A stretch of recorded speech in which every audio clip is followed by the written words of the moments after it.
Yo, how's it going, guys? Welcome back to another book review. In today's video, we're gonna be reviewing Inverted World by Christopher Priest. Released in 1974 by Christopher Priest, who's a well-established sci-fi writer. Let's quickly go over the blurb. The city is winched along its tracks through a devastated world. Rails must be laid ahead of it and removed in its wake. If the city does not move, it will fall behind the optimum and into a crushing gravitational field. The alternative to progress is death. The rulers of the city must make sure its inhabitants know nothing of this, but the dwindling population is growing restive, and the rulers know that the city is falling further and further behind. So what interested me in this book was the fact that there was a gravitational field, that the city had to keep moving on train tracks to avoid falling into the gravitational field. And my first assumption before I started reading the book was that when you fall into the gravitational field, then the city's just gonna either get really small, just getting crushed, or it's just gonna evaporate into small, tiny bits and everything's gonna get destroyed. But actually, it turned out that that was nothing like what is actually gonna happen. So, going just slightly about the book, it starts off with the character, Hellward Man, who has just reached the age of 650 miles, which in their world is about 18 years old, because they measure 1 mile as every more or less 10 days. And the reason for that is that every 10 days, the gravitational field moves forward a mile, always traveling north. So Hellward reaches the age of 18, and he is accepted into a guild. Guilds are pretty much how people are divided when they become adults. It's only men that go into actual guilds, which are guilds like track laying, in charge of laying tracks for the city to move. You've got bridge builders, which build bridges if they come across a river. You've got future surveyors, which go ahead and scout the area just to see if there's any bridges, if the terrain is fine to lay tracks. And you've got the traction guild, which makes sure the city can move alright when it's getting winched forward.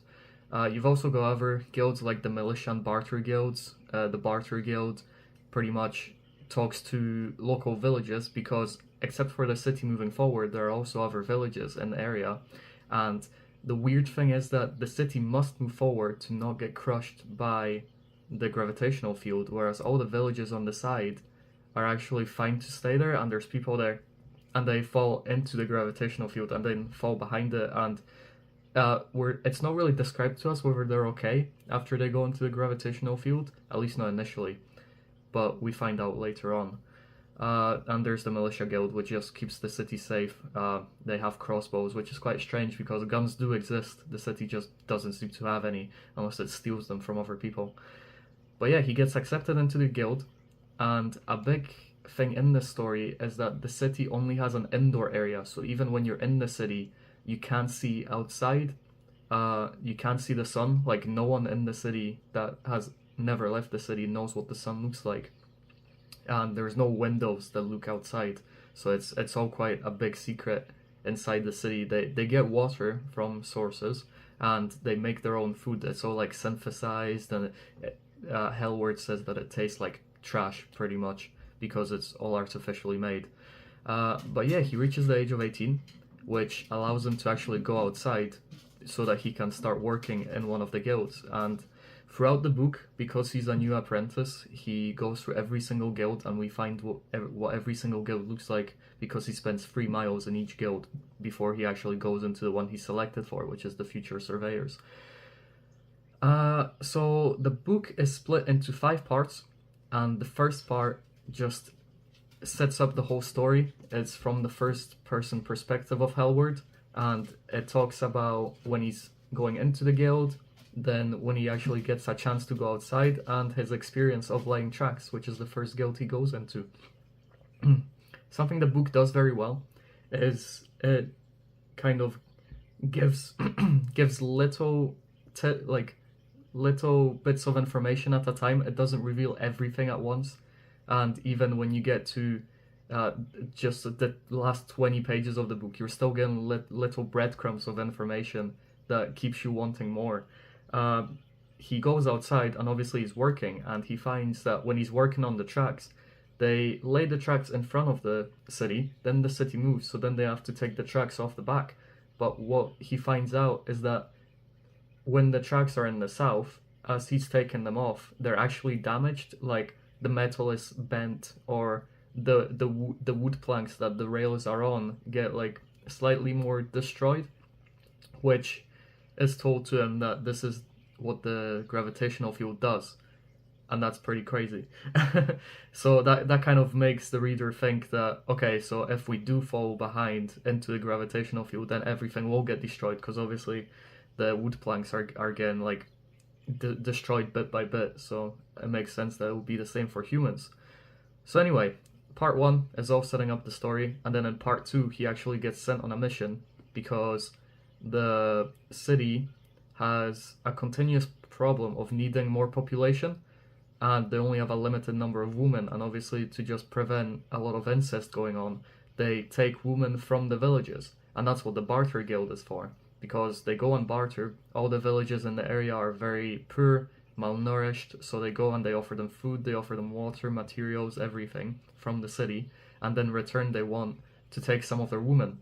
But they always return the women. The women come into the city, they spend a set amount of time in the city, they get pregnant, then they give birth after obviously 9 months in the city, and at that point the women get to return to their villages, and to do that the city gets new apprentices to take them back to their villages. The reason for this is obviously because the city is moving continuously forward, and you can imagine if the women spend 9-10 months in the city, their village is quite far behind. And the thing is that because it's so far behind in the south, it's in the gravitational field that up to this point we thought would destroy everyone that would go back in there. And that's why part 2 is so good, because Hellward, our apprentice, actually gets to go back into that gravitational field. What they call down past is what it's called. Going down past is going south, and then going north is called up future. So yeah, this is where I'm gonna end my spoiler-free review. I'm just gonna say that the book is definitely worth reading, because you just get tiny breadcrumbs of information, which means that you theorize a lot. Like while I was reading it, I kept finding myself trying to theorize what's gonna happen next. Okay, how does this gravitational field work? Because obviously first we're told that everything's gonna get destroyed, and then actually Hellward goes into the gravitational field, and Hellward doesn't know his mom, because she was one of the people that entered the village, entered the city from a village, and then she was returned to the village afterwards. But he knows his dad, who he's not actually spoken to that much in his life, but he notices that his dad is a lot older than maybe other men that should be his age, and this is revealed at the very start of part 2 of the book, as he gets to see his dad, and his dad is even older than he's been before, and all he says that he's been up future one too many times, which, another breadcrumb, it's kind of trying to hint to you what's happening when you go too far north, so that you can make your own assumptions of what happens when you go down south, and it's just stuff like that that makes the book so good. I'm not going to spoil the ending, obviously, in the spoiler-free section, but the ending is quite interesting. Like, I wasn't sure what would happen. Like, Christopher Priest keeps giving you breadcrumbs until like the very last 10 pages, where it all gets revealed all at the very end. And technically you could have figured it out if you knew what was happening by taking the little breadcrumbs. When you read the book the second time around, it all does make sense. It's like, oh, it was so obvious that this is what it was. But I just wanted to read out this tiny quick quote in relation to the ending. This is from the LA Times, who reviewed the book, and they said, "You feel the kind of surprise and exhilaration here that you do when a magician reveals, though they're not supposed to, the simple method behind an illusion." And I thought that was a great way to explain what the ending is, because it's so obvious, like, what the big plot twist is, but you wouldn't have thought about it as the book is going, because it keeps it so well secret. And yeah, now I'm gonna get into spoilers, so if you've not read the book yet, go read it, and then you can come back, because there's some parts I want to talk about. So the first part I want to talk about is my favorite chapter, which I always do in these videos. However, the book is split into 5 parts, so I actually think it would work better to just talk about my favorite part of the book instead of talking about my favorite chapter, considering how different each of the 5 parts is. So my favorite part of the book was part 2, obviously. That's the one where Hellward leaves the city to take the 3 women down south to their villages. The reason I liked this part is that it kind of caught you off guard with the perspective initially, because all of part 1 is from Hellward's point of view, and then part 2 starts and it's talking in third person about Hellward. So you're like, okay, well, this is weird. So I wasn't expecting that. And then, yeah, I liked when Hellward set off on his journey that he met another apprentice that was just coming back. And obviously, the apprentice didn't want to spoil much to him. But what he did say was that, if you want to do things with the woman, you better do them early rather than late, because it's going to become a bit difficult later on. So I liked that. And then I liked it when Hellward said, yeah, the city's just up there, just a few more miles. And he's like, well, that can't be right. I kind of like almost reached the city already, or something like that. So that made you go like, ooh, okay, well, this is interesting. I wonder what Hellward's gonna experience on his way back.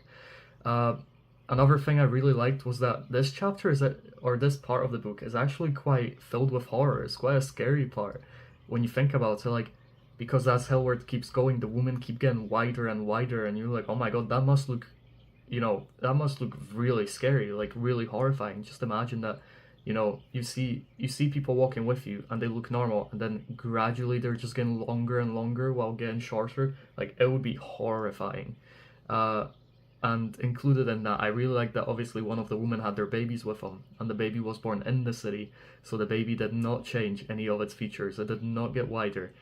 And I just enjoy that one line in the book. I can't remember what it is, but it's something along the lines of, the female just looks at her baby terrified, because obviously she's really stretched out in Hellward's view, and the baby looks normal. So you can only imagine, with all the perspective, what the baby must have looked to the female, right? So yeah, I thought that was really scary. Like, it's a science fiction book. Obviously, it could have some horror aspects to it, but I just thought that it was really well written. Like, Christopher did a great job on it. I also enjoyed that as soon as things were getting really crazy looking and Hellward was getting pushed south by the gravitational field, I like that he just completely forgot about the woman. Like, obviously at one point, the women were so wide and he just couldn't make anything out, but it's like, as soon as everything just got so crazy, he just completely forgot about the woman and just never mentions them again. It's almost like, things have just changed so much. Like, he's got so many things to think about that the woman he just really doesn't care about them, because they're just a tiny part of a world that he knows nothing about. So there's more important things to focus on. And I really enjoyed how Christopher explains that obviously the world is like getting flat, flat, flat, until eventually the gravitational field is just like pushing him forward as if he's falling, and he has to hold onto a rope, and it feels to him like he's just against a wall holding onto the rope, but in reality he's actually laying flat. Whereas, like, the Earth is here and he's laying flat, but he's holding onto the rope above the ground. It's very, very well written, and I had to reread some of those sentences a bit slower and reread them again, because it was actually really hard to get the concept of what was going on. But I think he did a great job. I also enjoyed about chapter 2 when Hellward was on his way back, that he met an apprentice, and then to that apprentice he pretty much said everything the same as the initial apprentice told him when he was just going down south. So yeah, I really enjoyed it, because he said the exact same thing. He was like, okay, I see why he said I should go on with the woman if I want to. I see why the apprentice was confused that the city is farther or less far away than he initially thought. So that was very well done. Another point I wanted to talk about is closer to the end of the book, when they reach the ocean. Obviously, Hellward, I think it was Blaine and Elizabeth, traveled north out of the city, and then Hellward and Blaine approached Elizabeth and were like, look, we really need you to see what's up north, like, we need you to look at this. And as soon as I saw that, as soon as I read that, I was like, okay, they must have reached an ocean, because that just seems like the perfect way to end the book, or to give like the last final like big challenge, because how the hell are they gonna cross an ocean when all they've ever done is build bridges? You can't really build a bridge over an ocean, or at least in the short period of time that they can't. So I knew that was going to be what was going to happen straight away. I was quite proud of myself to figure that one out.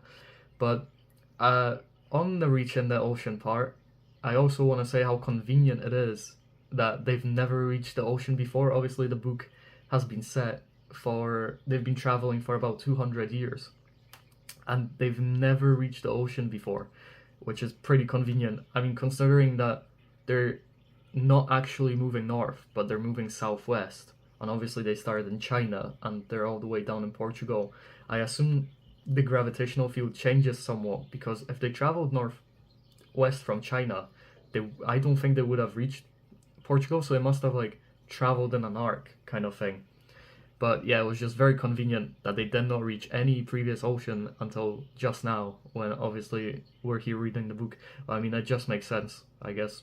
So, I also enjoyed in the reaching the ocean part how determined and stubborn Hellward was, because obviously we've been with him from the start of his journey outside the city, where he was quite eager, he wanted to get things done, he was quite happy to see new experiences, find out what's going on.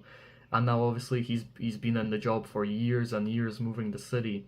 He's a full grown adult, like he's experienced everything. So it's just crazy to see how far he's come and how stubborn he's become, because he just wants to get the job done. Like that's just his character. So I did like that. A slight disappointment I had with the book, and I have to say the book is great, right? I completely love this book. It is one of my favorite books at the moment. I do love it, but a slight disappointment I had was with the twist of the fact that they are just on Earth, and that it is just a gravitational field that's making all of this happen because of their generator on the city. Like, I thought, fair enough. I mean, it makes logical sense, I guess. It makes physical sense. Like, sure, in physics, I've got no problem with it.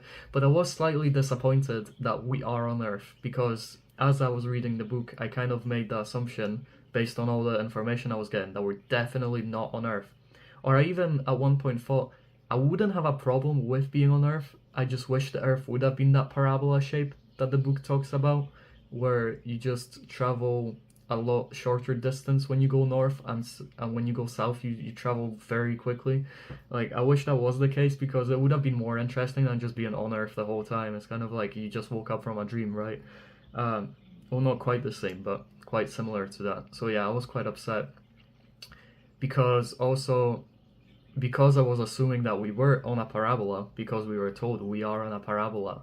I made a lot of different theories, and I think that's my favorite part of the book, was that I kept theorizing about what's going to happen next, what is actually going on.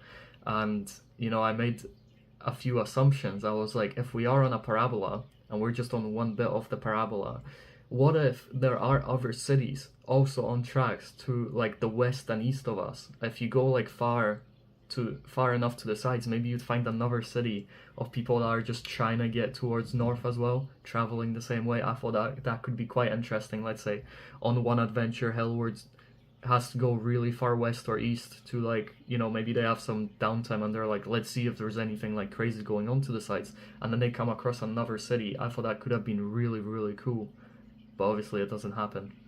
I also just thought, as a theory, that if it was on a parabola, then because they're traveling north, so they must be on the northern hemisphere, which is also said in the book that they are.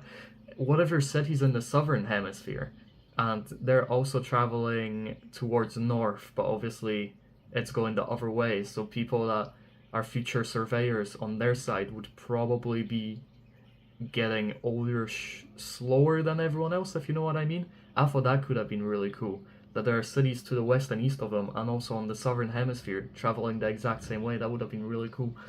But obviously, we are just on Earth. It is just an Earth planet, so that doesn't happen. So I was a little bit upset by that. A little bit disappointed. Maybe upset is the wrong word.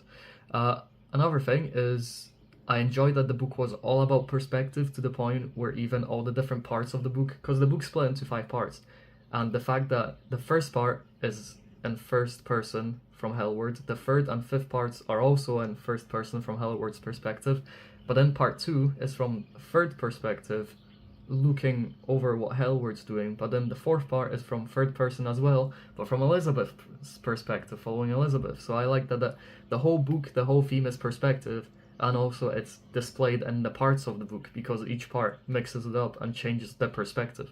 So that was pretty cool.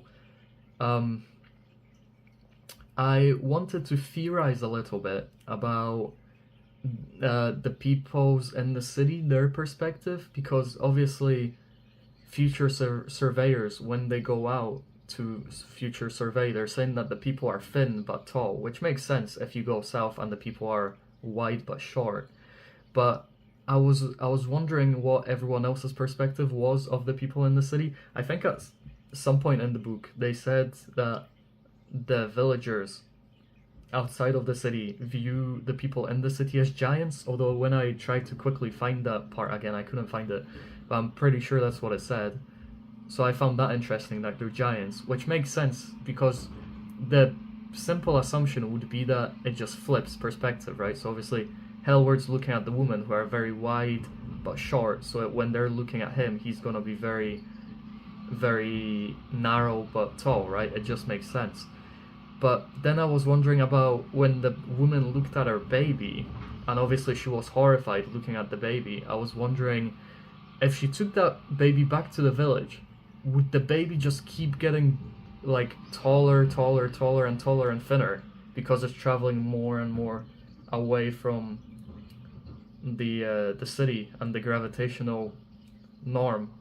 Yeah, so I thought that was quite interesting. Also, if the baby did grow up and did not die, because obviously I had trouble eating food from outside the city, food that wasn't from the city, so I wonder if that baby would have just grown up and just seen flat everywhere. But I assume what would have actually happened is because of the crazy gravitational field that was pushing Hellward eventually when he traveled too far south, the baby would probably just get flung really hard into a wall if there's a wall in the way.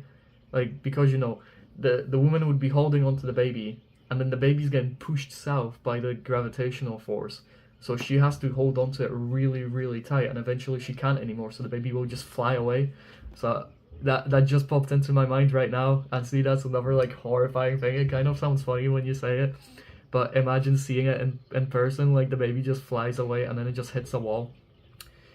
Yeah.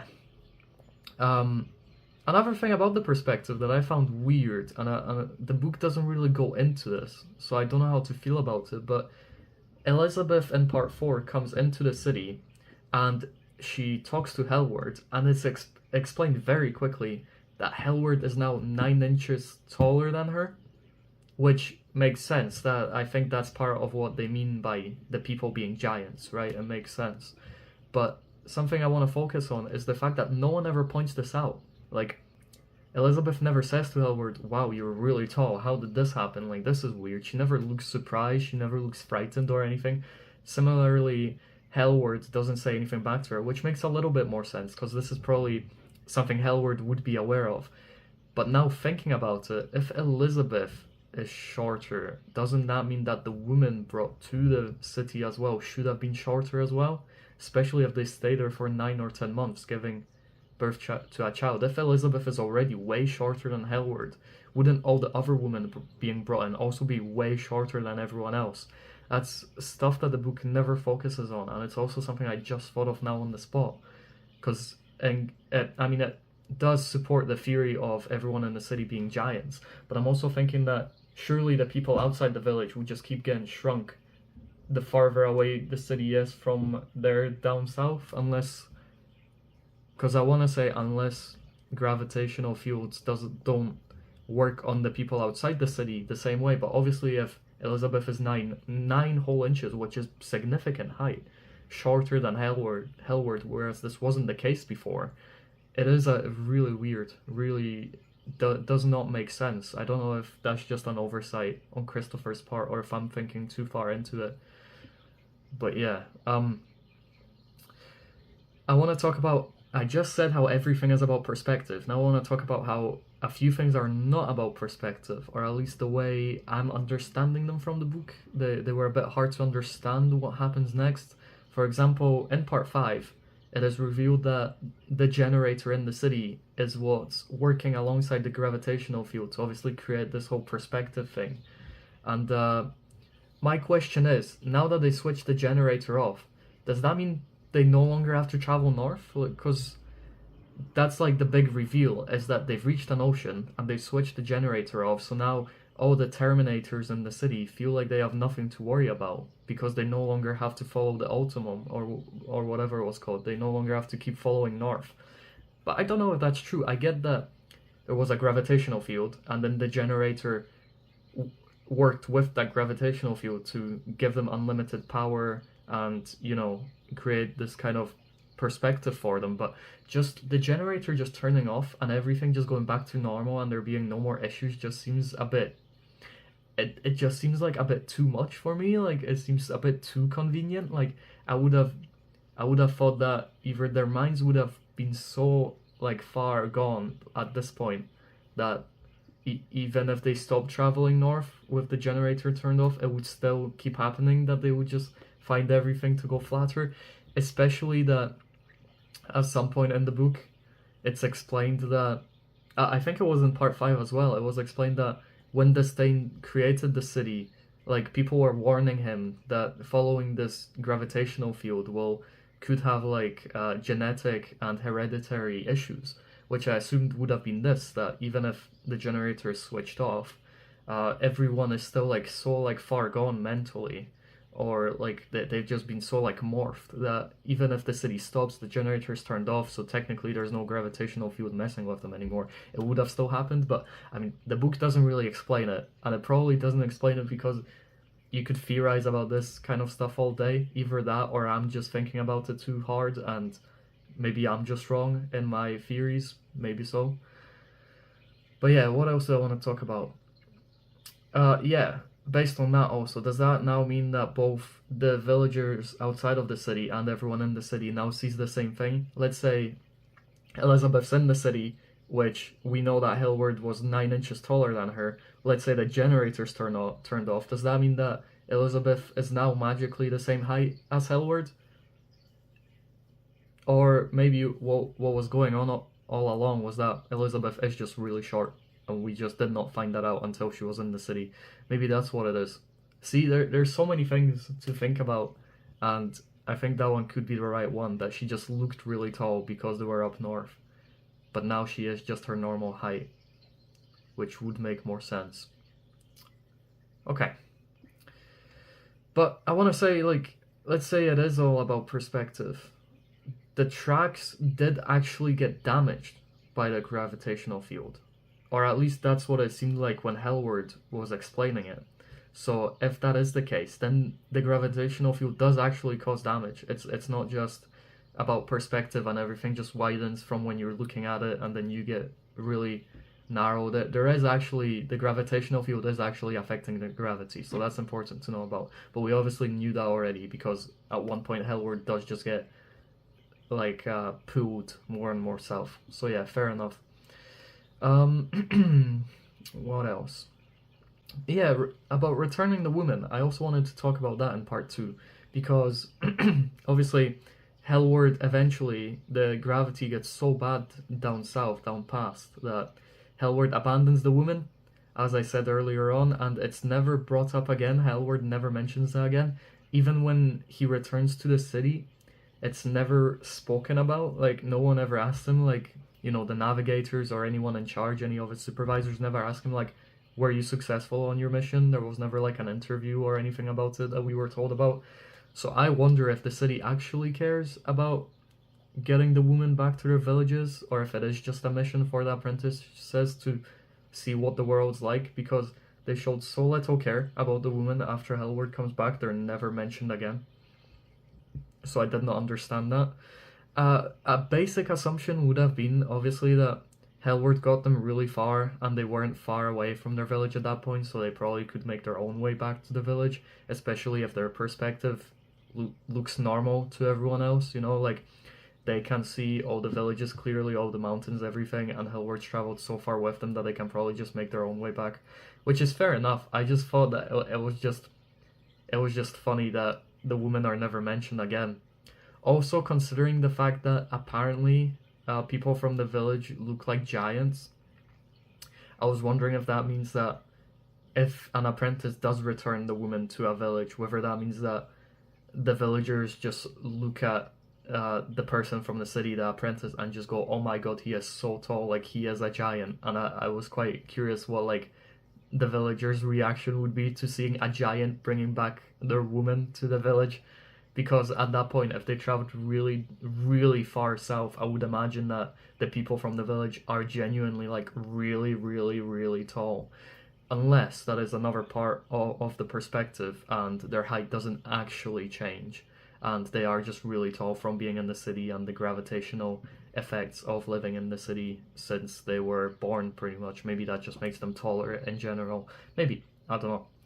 It's not really explained in the book that much, and that's what I mean. That's why the book is so good. It just keeps you theorizing. Like Christopher keeps leaving breadcrumbs, and you never actually know what is true and what isn't, except for the very, very few things that you are told are definitely true. Another thing I wanted to talk about was the importance of purpose for Hellward, because at one point while he's doing his future surveyor work, he's done it for a while now. I think it's in part 4 or part 3. He's done the future surveyor work for quite a while, or maybe start of part 5, I'm not sure. And it's said that he grows tired of it. He grows annoyed at his work as a future surveyor, and that's because, he leaves the city for, let's say, 10, 20 days at a time to survey the land. And then when he comes back, the city should have been moved a mile or two, but in reality only like a day or two have passed within the city. So they've actually moved, like, I don't know how many yards are in a mile, but they've barely moved. They moved like a tenth of a mile, whereas in his mind they should have moved a whole mile. And obviously he knows the reason for it. He knows that it's because time goes slower when you're up north, and he's fine with that.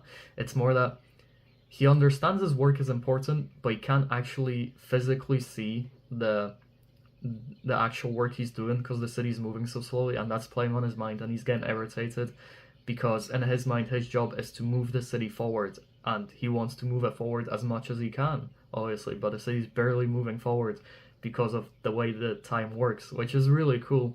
But you can see how much it's playing games with his mind. And another thing, because he's always up north, time goes faster at the same time while they're up north, which means he ages faster. And at one point it's quite sad because he explains how at one point in time when they were younger, he was more or less the same age as Jace, one of the other guildsmen. But now because Jace stays within the city and Hellward goes up north so often, now Hellward is a lot older than Jace. And that makes Hellward really sad because now they have nothing to talk about. Because they're into different things, and Jace stays behind in the city, so he's more educated about what's going on in the city. He's got other friends, other people, and they just have nothing in common anymore because their ages are so far apart. And I thought that was pretty sad. It's not focused on that much. It's only a few sentences, but I thought that was a pretty sad part of the book. And the reason I'm making this part about the importance of purpose is mostly because obviously Hellward is not happy that the city's barely progressing, and because of that he can't really enjoy just relaxing when he's up north, because when you go up future, the future surveyors work a lot obviously, but they also have because a whole day is only like an hour in real time or something like along those lines, they can take a lot of time to just relax. And obviously Hellward is unable to relax and just enjoy the beauty of nature, and just he can't just enjoy his life because he just wants the city to move and it's just not moving, and it's really annoying him. Yeah, I've only got a few more things to talk about. Another thing is the thing that I mentioned earlier, which is revealing tiny bits of information at a time, and Christopher does this really well. One of my favorite parts of that was how Hellward saw his dad as being a lot older than Malchuskin, which is the guy he works with when he's track laying. But he's like, oh well, if Malchuskin is more or less the same age as my dad, then why does my dad look so much older?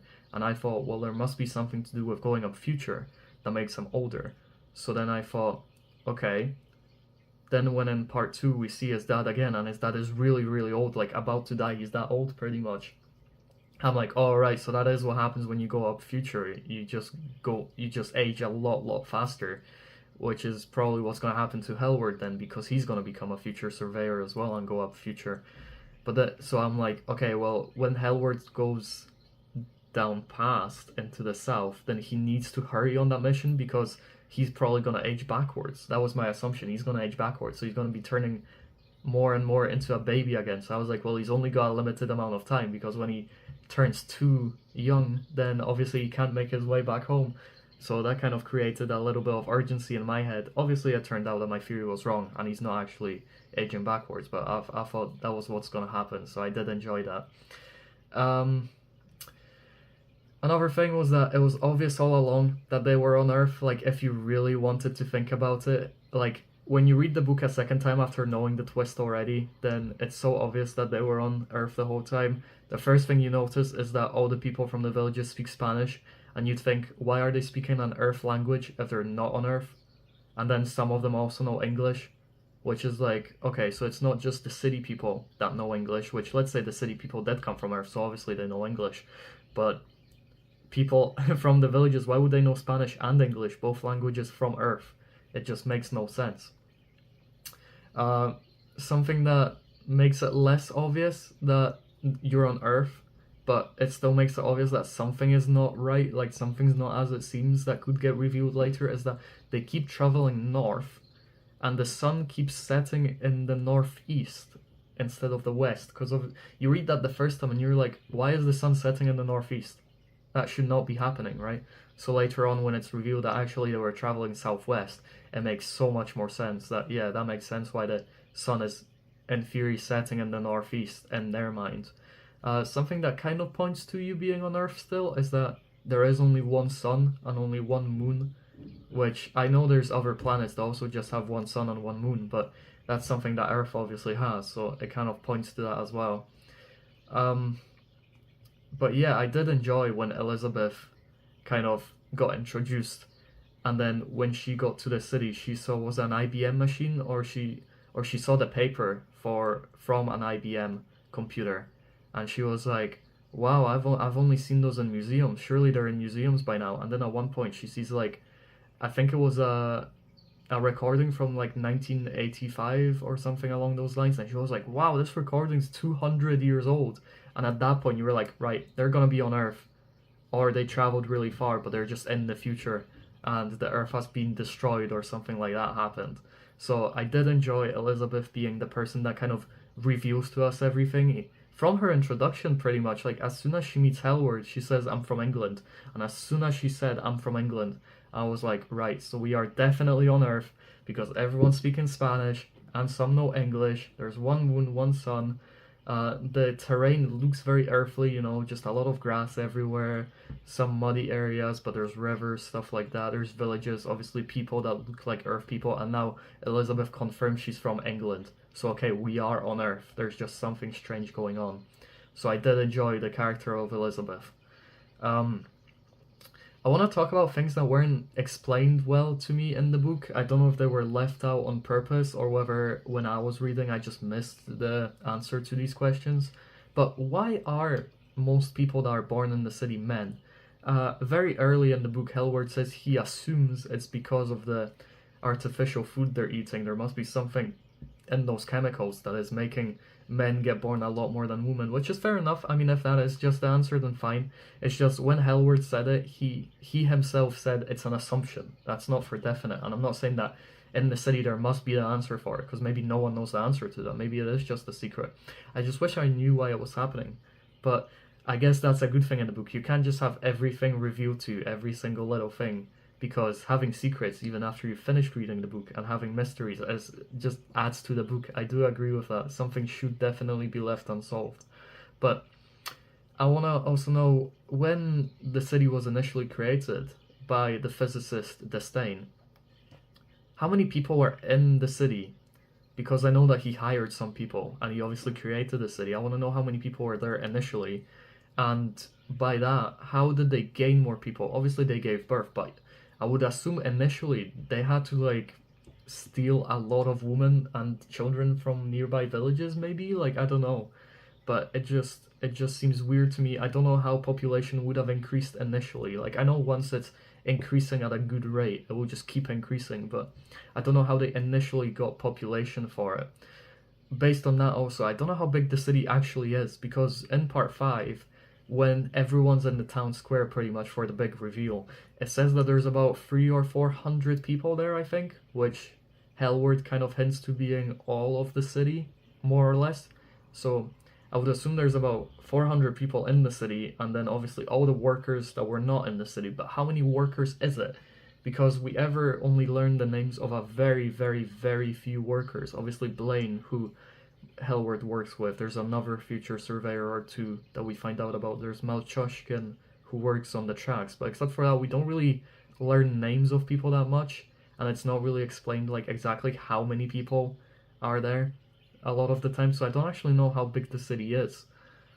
Also, based on the city, there's very little description of the city.